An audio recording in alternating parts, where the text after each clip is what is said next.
So if you want to create some more aggressive tones on the Volca Modular, like this, then please keep watching.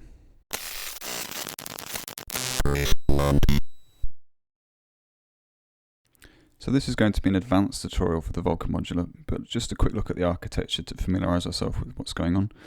As our source, we've got two triangle waves, one of which comes out this far right socket, and then the next one over is controlled by a ratio. So as a standard sound, that is the kind of thing you're going to get,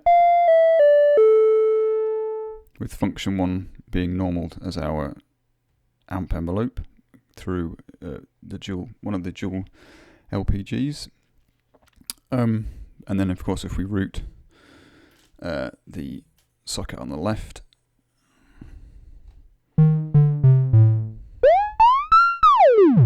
we're going to get this kind of sound, whereas as standard using the fold and mod controls is going to give us a bit of a harder sound. But if we want to do something a bit more traditional synthesis, something a bit harder sounding again, we can create pulse waves or square waves. Now to do this we need to utilize function 1 using its gate in and outputs. So if we were to take this, for example, and route that straight in, that's going to be triggering our function 1 envelope continuously. So the first thing we need to do is to use the other function as our main audio envelope, amp envelope, sorry. So we need to take a connection from the clock here, which is the little square shaped one, which is every time we press a key that's going to trigger, into the gate input of function 2, out of the positive output of function 2 into the middle connection of one of our low pass gates.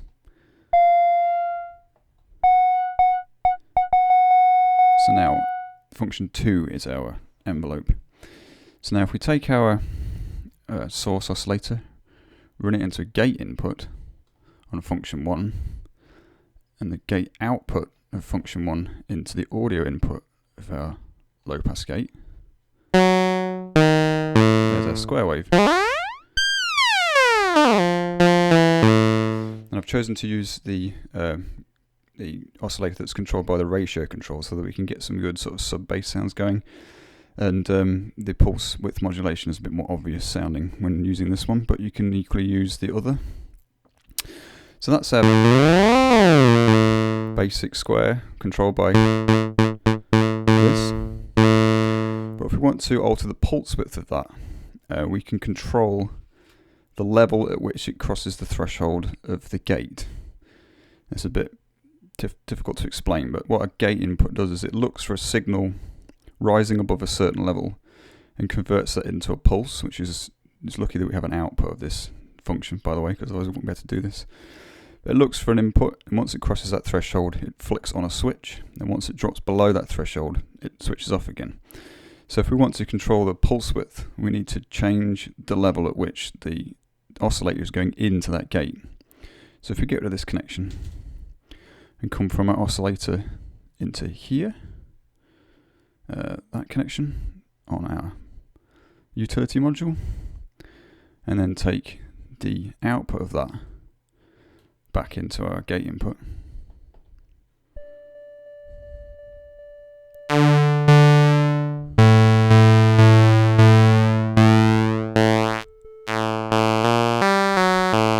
so we've now got a variable pulse width depending on the level of this control, all the way from a wide pulse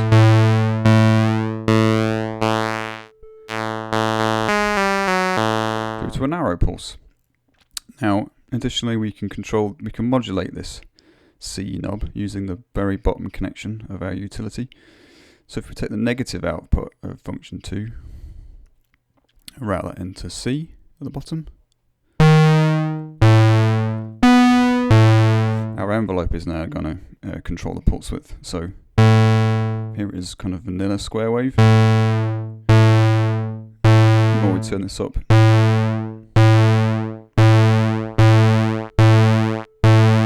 the more the envelope's going to control it. And of course the longer the envelope, the longer the pulse width modulation takes. Now we can also route function 2 in as an LFO, but unfortunately at this point we're going to lose our volume envelope completely, and we'll just be, so if you play a sequence that's something like,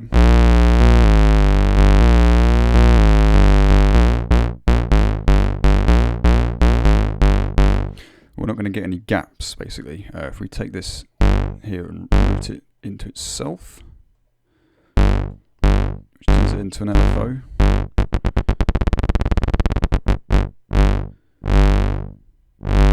I want to take away this this middle connection. We're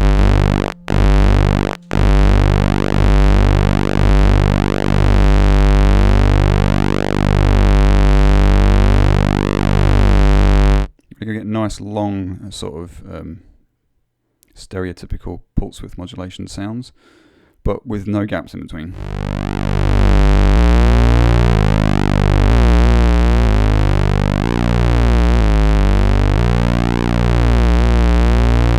So ideally what we need to do is be running another piece of equipment in on the CV in, maybe routing a LFO into our C control to control the pulse width, then we'd still be able to use this as an envelope.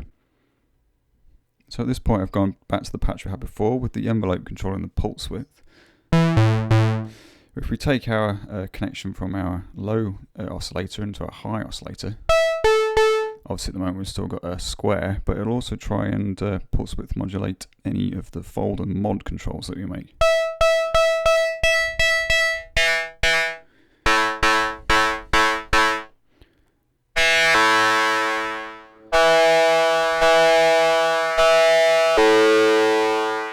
So with that we can create even more weird and acidic kind of sounds.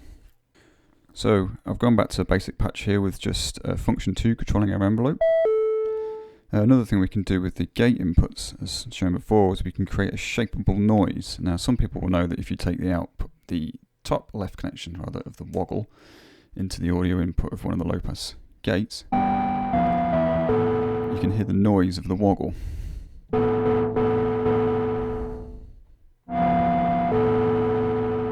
Which is interesting, but there's nothing we can do to shape that sound. But if we take our connections before, low oscillator connect into the gate input, and the gate output of that into the input, the bottom left connection of our woggle, we're now triggering the woggle at audio rate. So if we run our top right connection of our woggle into the left connection of our LPG,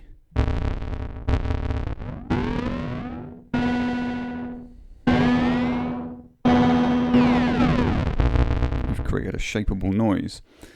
When pitched up as well, obviously gives us the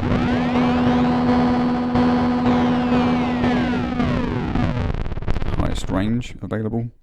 This is useful for sort of percussive and effects kinds of sounds. Once we've got this set up, if we change our audio oscillator over to the far right connection, so it's the higher range that's going into the woggle on the bottom left input. If we run our other low oscillator into the top left connection on the woggle,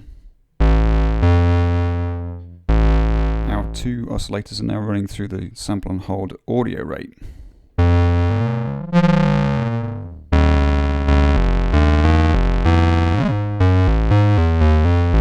Which means we can do some really interesting wave shaping stuff.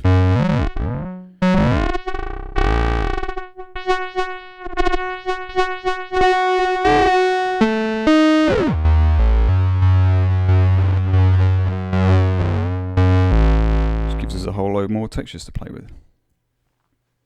So that about wraps it up. If anyone's got any questions or requests for things like this, just leave a comment below, and please like and subscribe to the channel. Thanks very much for watching.